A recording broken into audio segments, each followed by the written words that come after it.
करीम, महामहिम राष्ट्रपति जी के अभिभाषण पर धन्यवाद प्रस्ताव पर बोलने को आपने मुझे अवसर दिया, इसके लिए मैं आपका आभारी हूं। सभापति महोदय, सर्वप्रथम मैं बहुजन समाज में जन्मे सभी संतों, गुरुओं, महान पुरुषों को नमन करता हूं, जिनमें महात्मा ज्योतिबा फूले, डॉक्टर बाबा साहब अम्बेडकर और माननीय काशीराम साहब को मैं याद भी करता हूं आज के दिन पर। साथ साथ नगीना की महान जनता और भीम आर्मी और हमारी पार्टी आज़ाद समाज पार्टी काशीराम के साथियों का भी धन्यवाद करता हूं।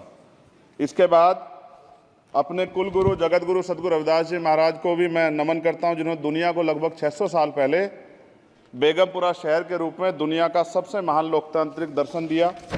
अध्यक्ष महोदय, माननीय सभापति जी, 14 अगस्त 1947 को ये देश अंग्रेजों के अधीन था। 15 अगस्त 1947 को हम लोग आज़ाद हुए। 16 अगस्त 1947 को देश आज़ादी में था, लेकिन धन धरती राजपाट में बंटवारा नहीं हुआ।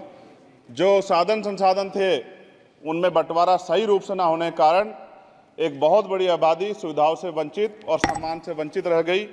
उनको सम्मान देने के लिए और अंतिम व्यक्ति तक सुविधाएं पहुंचे, इसके लिए लोकतंत्र की व्यवस्था हुई। लेकिन आज़ादी के 70 साल बाद भी हम कहाँ खड़े हैं, इस पर ये चिंता का विषय है।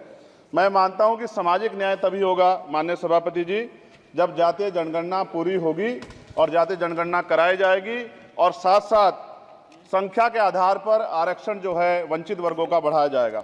उसके साथ साथ जब राष्ट्रपति जी अभिभाषण पर बात रख रही थी तो उन्होंने शहरी और ग्रामीण क्षेत्रों के विकास की बात कही और ये भी कहा कि दुनिया में सबसे उत्तम शहर हमारे यहाँ बने। लेकिन माननीय सभापति जी, 70% आबादी तो गांव में निवास करती है, तो गांव की आबादी के बारे में भी सोचना होगा कि उनका जीवन कैसे बदले। माननीय सभापति जी, उच्च शैक्षणिक संस्थानों में बहुजन समाज के जो छात्र हैं उनके साथ कास्ट एट्रोसिटी हो रही है, निरंतर उनकी हत्या हो रही है। साथ साथ जो सरकारी कर्मचारी हैं दफ्तरों में, उनके साथ भी जो SC ST OBC और मुस्लिम और अन्य धार्मिक अल्पसंख्यक उनके साथ भी माननीय सभापति जी जातिगत और धार्मिक जो है शोषण किया जा रहा है। इसलिए मेरी मांग भी है कि पुरानी पेंशन को भी अध्यक्ष जी बहाल किया जाए। जो कर्मचारी देश की सेवा में लगे हैं उनका भी सम्मान होना चाहिए। साथ साथ सभापति जी, भाजपा ने चुनावी लाभ के लिए सबका साथ सबका विकास के नारे दिए जो खोखले हैं, क्योंकि 10 साल में दलित, पिछड़े, आदिवासी, मुस्लिम और अन्य धार्मिक अल्पसंख्यक जो अत्याचार हुए हैं वो किससे छिपे हुए नहीं हैं। ये गलत है, ये बंद होना चाहिए। सभापति महोदय जी, महामहिम राष्ट्रपति जी के अभिभाषण में निजी क्षेत्रों में SC ST OBC को रिजर्वेशन देने का कोई उल्लेख नहीं हुआ है, जो कि आज चर्चा का विषय, क्योंकि 98% प्राइवेट सेक्टर है, 2% सरकारी सेक्टर है, तो 98% प्राइवेट सेक्टर में भी हमारी हिस्सेदारी की बात होनी चाहिए। माननीय सभापति जी, आशा कार्यकर्ताओं, आंगनबाड़ी वर्करों, भोजन माताओं के वेतन वृद्धि पे भी कोई उल्लेख नहीं हुआ है, वो भी अभी नंगे, उन पर भी सोचना पड़ेगा। माननीय सभापति जी, जिस क्षेत्र से मैं चुन के आऊँ नगीना से, वो बहुत पिछड़ा क्षेत्र है। उस क्षेत्र में कोई विशेष आर्थिक पैकेज नहीं दिया गया, रोजगार की सेवाएं नहीं है, नौजवान पलायन करता है। IIT, IIM, एम्स, केंद्रीय विद्यालय आदि शिक्षा में और चिकित्सा संस्थानों की स्थापना होनी चाहिए, जो कि नहीं है। और माननीय सभापति जी, मानसून सत्र आ गया है, मेरा क्षेत्र बाढ़ से बहुत प्रभावित है, इसलिए मैं आपसे आग्रह करूंगा कि वहां के लोगों को बाढ़ से निजात दिलाई जाए। माननीय सभापति जी, चीन हमें आंख दिखा रहा है और लगातार हमारे देश की सीमाओं में घुसपैठ कर रहा है, इसलिए अग्निवीर योजना को हटाकर पुनः सेना भर्ती शुरू की जाए और साथ साथ भारत की सबसे प्राचीन व बहादुर रेजिमेंट में से एक चमार रेजिमेंट को पुनः बहाल करा जाए, ऐसा भी मेरा आपसे आग्रह है। माननीय सभापति जी, पिछले सारे प्रधानमंत्रियों ने मिलकर जितना कर्ज लिया है उससे दुगना कर्ज हमारे वर्तमान के प्रधानमंत्री जी ने लिया है। किसान अगर अपना कर्ज माफ कराने के लिए जाता है तो लाठी झेलनी पड़ती है, जबकि सरकार ने धन्ना सेठों का 15 लाख करोड़ रुपया माफ किया है। इस ओर हमें ध्यान देना पड़ेगा, हमारी आने वाली पीढ़ियों को ये कर्ज चुकाना पड़ेगा। माननीय सभापति महोदय जी, किसानों को MSP की लीगल गारंटी तथा किसानों का कर्ज माफ होना चाहिए। साथ साथ 2 अप्रैल 2018 को SC ST के बच्चों पे बहुत बड़े पैमाने पे मुकदमे लगे थे, वो हमारी लड़ाई सही थी, ये सुप्रीम कोर्ट ने माना और बाद में सरकार ने माना, वो मुकदमे तुरंत वापस होने चाहिए। माननीय सभापति जी, प्रेस जो है उस पर भी शिकंजा कसा जा रहा है। जो पत्रकार सरकार के खिलाफ बोलता है नौकरी से हाथ धोना पड़ता है, और सोशल मीडिया हमारा हथियार है, उस पर तरह तरह के प्रतिबंध लगाए जा रहे हैं और विरोध करने वालों को सोशल मीडिया हैंडल भी सस्पेंड करा दिए जा रहे हैं। साथ साथ सभापति जी, पेपर लीक और परीक्षाओं के कैंसिल होने से देश के नौजवानों का भविष्य खतरे में है। नीट, यूपी सिपाही भर्ती सभापति जी और 69,000 शिक्षक भर्ती में आरक्षण घोटाला हुआ है, कोई पूछने वाला नहीं, खून के आंसू रो रहे हैं बच्चे, बेरोजगारी का दंश युवा झेल रहे हैं।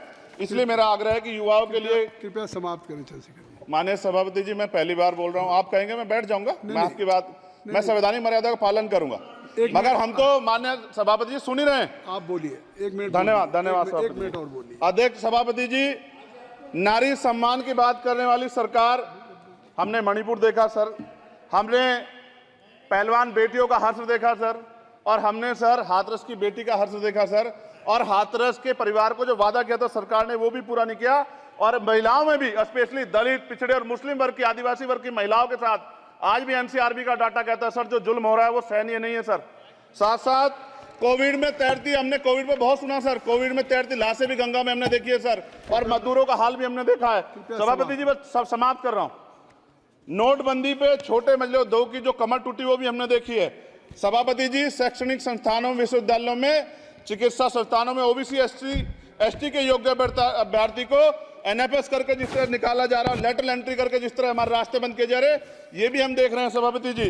साथ साथ मेरा ये कहना है सर, ये सबका इशू है कि प्राइवेट कर्मचारी सर और सरकारी भी कई जगह पे 8 से ज्यादा घंटों से काम करते हैं, और उनको जो सर उचित वेतन भी नहीं मिलता, तो न्यूनतम वेतन 20,000 रुपए तय हो और 24 घंटे की ड्यूटी। उदाहरण के तौर पे यूपी पुलिस सर बहुत पूरा काम करते हैं वो लोग, वो राज्य के विषय हैं। आप सर मैं आपके राज्य सरकार के लिए भी आपके संज्ञान में डाल रहा हूँ विषय सर, पुलिस सब जगह है सर, लेकिन सवाल ये है सर, बहुत पसीना बातें हैं, 8 घंटे की ड्यूटी और वेतन विसंगति, बॉर्डर स्कीम से उनको जो बाहर किया जाए। माननीय सभापति जी, 1 मिनट चाहिए सभापति जी। राष्ट्रपति जी ने धर्म के बारे में बात की थी, राम मंदिर से पहले हमारे गुरुघर तुगलकाबाद का फैसला आया था राष्ट्रपति जी, वो सभापति जी अभी तक दिल्ली में स्थित सदगुरु रविदास जी महाराज का गुरुघर नहीं बना। साथ साथ सभापति जी, अपनी बात को खत्म करते हुए मैं आपसे कहना चाहता हूं कि जितना देश दूसरों का है सर, इतना हमारा भी है। हम मरने के लिए पैदा नहीं हुए, जो चाहता है हमारी हत्या कर देता है। मूछें रखने पे, घोड़ी पे बैठने पे, मटकी छूने पे हमारी हत्या हो रही है। क्या बदला है सर 70 साल बाद भी? दलित, पिछड़े, मुसलमानों पे हिंसा नहीं रुक रही है सर। मेरा आपसे संरक्षण के साथ ये आग्रह है कि इन घटनाओं को रोका जाए, और देश किसी की बपोती नहीं है, देश संविधान से चलता है सर, और संविधान से चलेगा, संविधान छेड़खानी बर्दाश्त नहीं की जाएगी सर। धन्यवाद।